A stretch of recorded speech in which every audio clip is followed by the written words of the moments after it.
오늘은 우리 네. 다시 워런 버핏 얘기 좀 다시 해보려고 합니다. 예. 워런 버핏이 얘기한 자녀에게 돈을 가르칠 때 꼭 기억해야 되는 6가지 예. 팁에 대해서 좀 얘기를 해보려고 해요. 예. 예. 우리 워런 사실은 버핏 뭐 네. 버핏이 6살, 7살 때부터 예. 투자를 했으니까 예. 버핏이 사실은 예. 어린이 청소년 교육에 완전히 살아있는 전범 교과서 모델 그 같은 자체이기 분이죠. 때문에 예. 본인이 가장 잘 알 거예요. 제가 어려서부터 해와서. 그래서 음. 사실 버핏의 얘기가 더더욱 다른 게 너무 좀 교조적인 허투루 들리지 않는 게 본인이 자기 삶에서 나온 얘기들이죠, 사실. 나온 거기 때문에 예. 그런 것 같아요. 예. 저는. 예. 워런 버핏 하면 뭐 다들 아시지만 예. 워낙 세계적인 갑부잖아요. 예. 예. 특히 이제 올해 연초부터 이렇게 주식시장이 좀 흔들리는데도 같이 투자로 해가지고 오히려 재산을 더 많이 불렸다. 버크셔이드의 예. 주가는 많이 올랐고 해가지고 또 화제예요. 또 얼마 전에는 휴레패커드 HP 주식을 네. 또 대거 10% 이상 네. 매집을 해가지고 또 화제가 됐습니다. 예, 버핏의 투자 뭘 하고 있는지 이게 다 화제가 되는 예. 올해 가장 화제의 투자자입니다. 그쵸. 이분이 예. 그러면 자녀 교육에 대해서는 어떻게 얘기했을까? 예. 이게 오늘의 얘기입니다. 일단 버핏은 뭐 경제교육, 금융교육에 대해서 관심이 되게 많아요. 그래서 예. 2011년에 스스로 이제 멘토로 등장을 해가지고 아이들한테 이제 경제 금융 교육 팁을 얘기해주는 애니메이션 프로그램을 또 같이 공동 제작하기도 했어요. 예. 이름이 비밀 백만장자 클럽이라는 건데 여기서 절약에 대한 거, 또 가치와 가격의 차이, 또 예산 관리, 사업과 투자 결정에 대해서 결정을 내리는 법, 뭐 이런 것들 해가지고 26개 에피소드로 해가지고 어떻게 하면 아이들한테 좀 경제나 금융 개념을 가르쳐줄까? 뭐 이런 걸 스스로 얘기를 해줍니다. 누구나 돈 안 내고 공짜로 볼 수 있는 거죠. 지금 현재 유튜브에 예. 또 다 그대로 돼 있어요. 나와 있어요. 한번 꼭 보셨으면 좋겠네요. 예. 이거는. 뭐 심지어 이제 한 인터뷰에서 나는 이제 새 아이들 있잖아요. 예. 아이들한테 비밀 백만장자 클럽에서 나온 교훈에 대해서 가르쳤다 이렇게 얘기한 적도 있어요. 그러니까 예. 자기의 교훈을 가지고 또 애니메이션을 만든 게 방송도 됐고 현재는 지금 유튜브에서 누구나 그냥 무료로 예. 볼 수 있게 이렇게 돼 있습니다. 이것뿐 아니라 여러 군데 이제 그 버핏이 인터뷰나 뭐 요 비밀 백만장자 클럽 여기서도 예. 얘기했고 해가지고 여러 가지 금융과 경제 교육에 대한 원칙들을 밝혔는데 그걸 제가 한번 6가지로 한번 정리를 그러니까 해서 얘기를 버핏의 해보도록 하겠습니다. 자녀 교육의 철학에 기반한 원칙 6가지는 우리 방현철 기자님께서 네, 제가 좀 여기저기 좀 참고를 해서 정리를 했습니다. 이런 것이 이제 엑기스만 뽑아가지고 네. 이런 걸 아시면 좋겠다 뽑아오신 네. 거죠 이게. 예. 네, 그렇습니다. 그럼 첫 번째가 뭐죠? 첫 번째, 될 수 있으면 일찍 시작하라. 이겁니다. 예. 2013년에 CNBC랑 인터뷰하면서 이제 미국 부모들 얘기하면서 가끔 이제 미국 부모들 이제 경제관념 가리키는데 이 돈 관리에 대해서 얘기할 때 10대가 될 때까지 기다렸다 그때 얘기한다. 하지만 자기가 볼 땐 유치원 때부터 얘기해도 된다. 뭐 이렇게 얘기한 적이 있어요. 자기는 사실은 6살 주식 투자는 6살이 투자는 11살 때 시작하고요. 6살 때부터 코카콜라 시작했죠. 비즈니스 시작했던 사람이죠. 코카콜라 할아버지 네. 가게에서 예. 코카콜라를 가다가 그 5개 들어 있는 거를 6개들을 사서 사다가 나눠서 팔아가지고 예. 돈을 벌었죠. 낱개를 팔아가지고 돈을 예. 벌었었죠. 예. 뒤에 좀 있으면 또 나옵니다. 하여튼 뭐 물론 이제 이 얘기는 이제 어릴 때부터 돈 관리 가르치라는 게 뭐 경제나 주식 고전들 읽히란 이런 얘기는 아니고요. 예. 아주 심플하게 얘기해서 쉽게 얘기해서 돈은 나무에서 자라지 않는다. 요 개념을 가르쳐 주라는 얘기예요. 그럼 돈은 어디서 자라죠? 돈은 자기가 일을 해서 벌어야 되는 거죠. 예. 예. 그리고 낭비하지 않고 저축을 해야 되는 거고. 예. 그래서 실제 케임브리지 대학 뭐 연구 결과에 따르면 서너 살이 되면 기본적인 돈의 개념을 알 수 있다고 그래요. 그러니까 예. 어렸을 때부터 돈에 대한 개념을 가르쳐 주는 게 필요하다. 뭐 이게 첫 번째 원칙입니다. 예.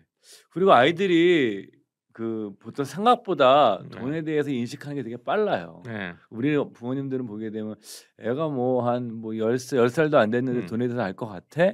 그렇게 하지만 부모 사람들이 잘 조사해 보셔서 아시겠지만 그 연구 결과 같은 거 보게 되면 10살 이전에도 다 아이들이 돈에 대한 감각이 있다고 나오지 않나요? 네, 그렇죠. 예. 연구 결과도 그렇고요. 예. 네. 그래서 그런 것도 여러분들께서 너무 네.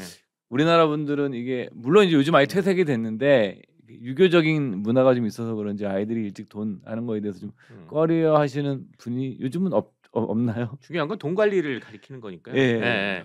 알겠습니다. 예. 예. 두 번째 원칙은 저축의 가치를 저축. 가리켜라 그래서 예. 그래서 아까 얘기한 비밀 백만장자 클럽이란 애니메이션에서 예. 이 아이들한테 바로 저축과 금리에 대해서 가르치는 그런 내용이 나옵니다.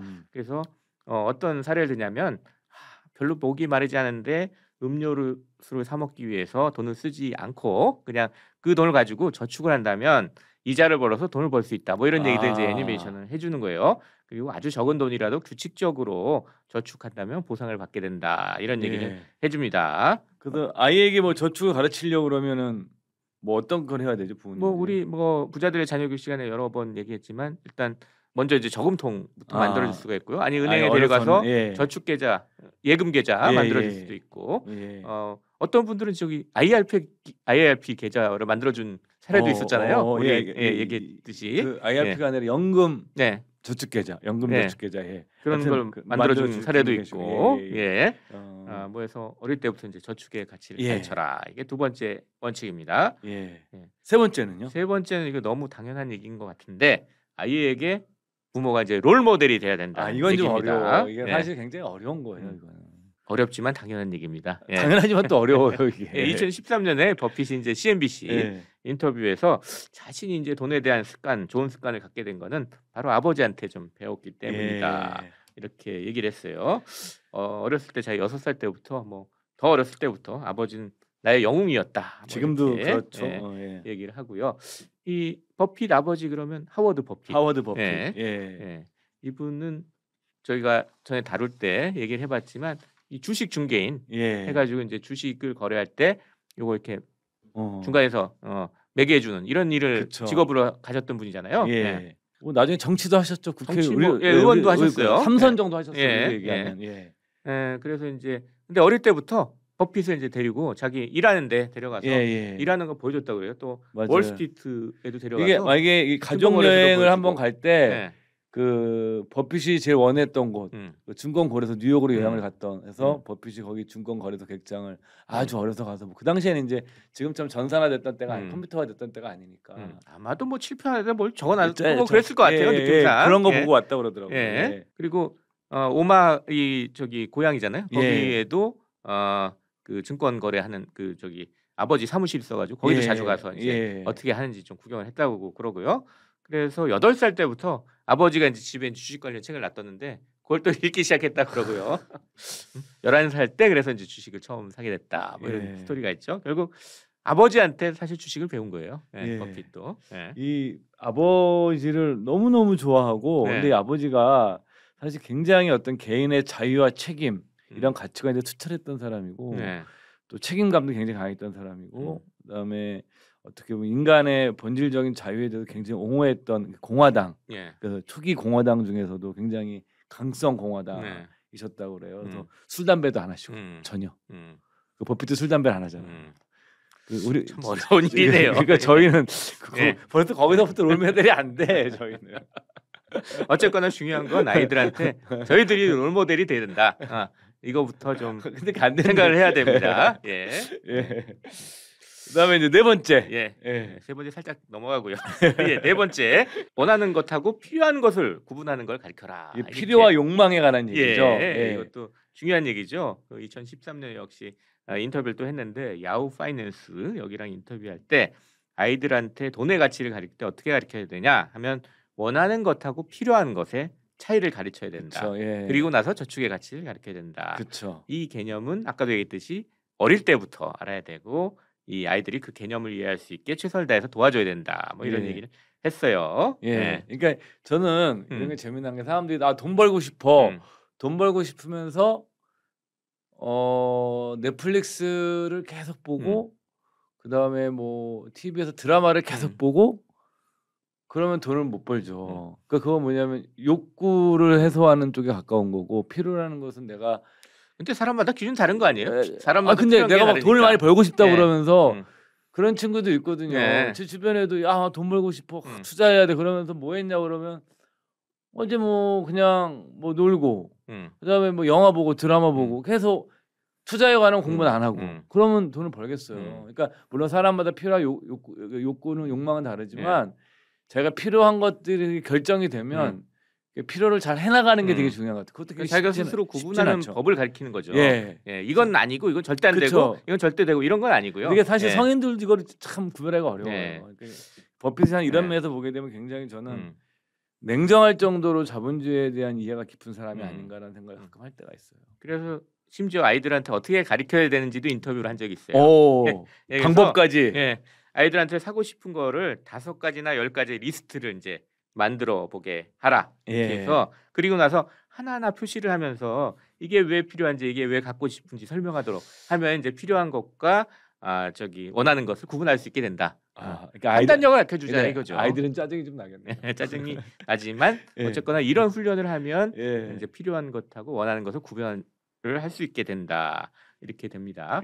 물론 또 부모들이 사실 이 모범을 보여야 된다는 건 맞는 얘기인데요. 뭐 예컨대 뭐 이런 좀 뭐 사례를 들 수가 있겠어요. 그러니까 뭐 집에 이제 에어컨이 고장 났는데 이 또 새로운 큰 TV도 사고 싶잖아요. 이럴 때 어떻게 되냐? 이 집에서 이제 이거 가르쳐 줘야 되는데 물론 이제 돈이 다 있다면 그러니까 둘 다 당연히 사야죠. 에어컨이랑 텔레비전이 요즘 커지는 거는 거의 필수품처럼 돼가고 있으니까. 그런데 상당히 또 다들 가격이 올라서 비싸잖아요. 그러니까 비싸죠. 이제 아이들한테 이거 설명해야 된다는 거예요.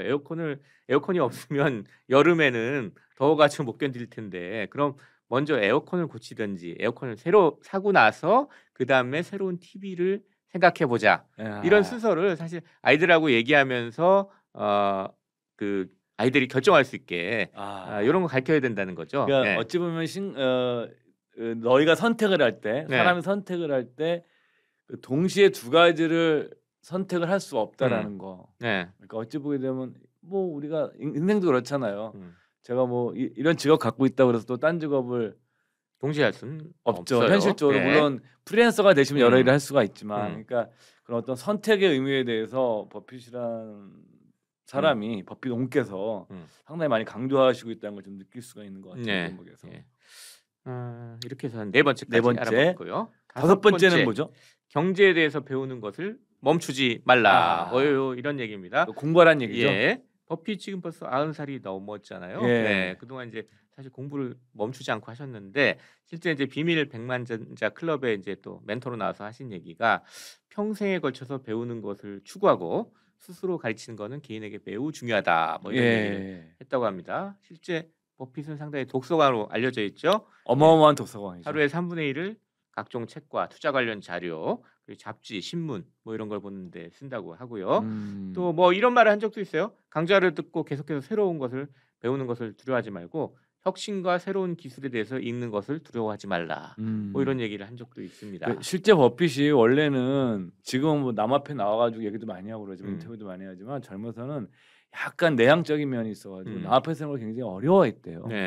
본인이 그 말을 좀 잘하고 싶어서 데일 카네기 연설학교에 등록을 해가지고 거기서 화법을 배운 거예요. 근데 그 얘기를 하거든요. 내가 거기서 배웠던 지식이 대학교에서 배웠던 MBA보다도 훨씬 더 내 삶에서는 더 중요한 교훈이었다. 그러니까 이 사람 자체가 어떻게 자기 어찌 보면 굉장히 실용적인 또 교육관을 가지고 있는 것을 보여주고 부족하면 항상 배워야 된다고 생각했던 사람인 것 같아요. 계속해서 배우는 게 상당히 중요하죠. 투자에서도 중요하고 맞습니다. 사는 것에서 되게 중요하고요. 뭐 어릴 때는 상당히 또 동네에서 책벌레로 역시 유명했었는데 중고등학교 때는 이제 경제신문 유명하죠. 월스트저널. 이걸 뭐 남들은 친구들은 놀 때 자기는 이제 이 신문을 읽었고요. 사실 이렇게 경제신문을 중고등 우리로 얘기하면 뭐 경제신문이나 경제기사로 중고등학생들 사전 없이 용어 사전 없이 그냥 보는 게 쉽지 않아요. 쉽지 않아요. 근데 어릴 때부터 사실 아까도 얘기했지만 아버지 서재에 있는 책 어릴 때부터 보고 그래가지고 이 용어에 익숙했나 봅니다. 그리고 고등학교 때는 심지어 선생님들이 와서 어떤 종목이 좋냐고 이렇게 물어볼 정도였다고 그래요. 나도 이런 제자나 이런 밑에 직원이 있었으면 좋겠어. 버핏과 같은. 그러면서 이제 책 읽는 방식도 되게 뭐 배울 만한데 정독 스타일. 그래서 한 페이지 한 페이지 자세히 읽고 필요한 정보를 정리하는 그런 습관을 갖고 있다고 합니다. 그리고 이제 끝으로 6번째 버핏이 강조하고 있는 경제 교육의 철학은 뭐죠? 아까도 살짝 나왔지만 기업가 정신을 북돋우라 뭐 이런 아. 얘기입니다. 예. 지금도 이제 버크셔 해서웨이라고 상당히 큰 투자 회사를 지금 경영하고 있죠. 사실 자기가 이제 회장이면서 또 최고 경영자도 하고 있어요. 예. 그러면서 이제 그 투자 회사 끝이 아니라 그 투자 회사 밑에 60여 개 이제 기업이 지금 있습니다. 미국 최대 복합 기업 중에 네. 하나, 지주 회사로 돼 있으니까. 예. 그러면서 이제 엄청난 이제 기업가로 또 성공한 건데 그렇죠. 이게 아까도 얘기했듯이 6살 때부터 비즈니스를 스스로 했다는 얘기예요. 예, 실제 제가 이제 그 네브라스카주의 오마에 한번 간 적이 있었는데요. 그때 지난 방송에도 또 한번 소개해드렸지만 할아버지 가게가 있습니다. 할아버지 옛날 할아버지 가게인데 이제 지금은 은행으로 지금 쓰고 있어요. 거기 가면은 금고가 그대로 남아 있습니다. 할아버지 때 버핏의 할아버지가 쓰던 금고가 남아 있는데 그 금고에 이제 설명서 하나 붙어 있어요. 6살짜리 워런 버핏은 이곳에서 6병들이 콜라 상자를 25센트에 사다가 한 병에 5센트씩 팔았다. 그리고 상자당 5센트의 이윤을 남겼다. 이렇게 써 있습니다. 재밌어요. 거기 가보면. 참 부럽습니다. 거기서 갔다 오시고. 예. 근데 여기서 저는 이 버핏이 그 남의 밑에서 직장인으로 있었던 거는 딱 한 번이에요. 그것도 그 자기 스승 벤자민 그레이엄 밑에도 일하고 싶었는데 그레이엄이 계속 거절을 해요. 너는 뭐 똑똑도 하고 집안도 좋으니까 네 알아서 살라는 거죠. 왜냐하면 그 당시 유대인들이 상당히 취업을 못했던 시절이니까 벤자민 그레이엄이 유대인들 본인도 유대인이었으니까 더 뽑고 싶어서 계속 거절하다가 버핏이 몇 번을 부탁해서 나중에 받아들여져서 거기서 이제 그레이엄 밑에서 직장 생활을 좀 하는데 거기서 하다가 그레이엄이 이제 그만두고 나서 은퇴하고 나서는 단 한 번도 그 직장 생활을 하지 않았어요. 그러니까 자기가 경영하고 제가 비즈니스를 하는 그렇기 때문에 사실은 버핏이 우리가 투자가로만 생각을 하지만 어찌 보게 되면 투자 기업가로서의 위상도 굉장히 갖고 있다고 저희들은 봐야 될 것 같아요. 물론 뭐 자녀들이 모두 다 대기업 경영자가 되는 건 아니겠죠. 그래서 제가 이제 여기서 하나 교훈을 얻을 수 있는 거는 그래도 이 기업가 정신을 키우라는 거는 아무래도 기회를 잡는 능력 그리고 문제 해결 능력을 키우라 뭐 이런 뜻이 아닐까 이렇게 좀 해석을 해보고 싶습니다. 맞습니다. 그냥 단지 돈을 버는 거 뭐 이런 것보다는 기업을 운영하게 되면 기회를 놓치지 않아야 되고 또 각종 많은 문제들이 오면 그걸 어떻게 해결해야 되는지 그걸 헤쳐나가야 되잖아요. 이런 걸 좀 이런 능력을 또 갖추도록 하는 게 중요하다. 뭐 이런 식으로 좀 해석을 해야 될 것 같아요. 저는 이 기업가 정신이 설사 뭐 창업을 하지 않고 사회 운동을 하더라도 나중에 우리 자녀들이 그 사회 운동을 하더라도 조직을 만들고 거기서 이제 자원을 확보하고 이런 것들은 전부 다 기업가들 하는 일이 똑같거든요. 그렇게 안 하면은 계속 사회 운동하는 경우가 계속 누군가한테 손만 벌리는 이런 식이 될 확률이 되게 높아요. 실제로 뭐 그런 것들도 우리나라뿐만이 아니라 뭐 다른 나라도 그런 그 곳들이 있겠지만 그래서 여러분들이 기업가 정신이 단순하게 뭐 자본주의적인 것이 아니라 어떤 일을 하든 간에 뭐 사회 필요한 거죠. 그러니까. 하더라도 이런 능력이 있어야 된다는 거죠.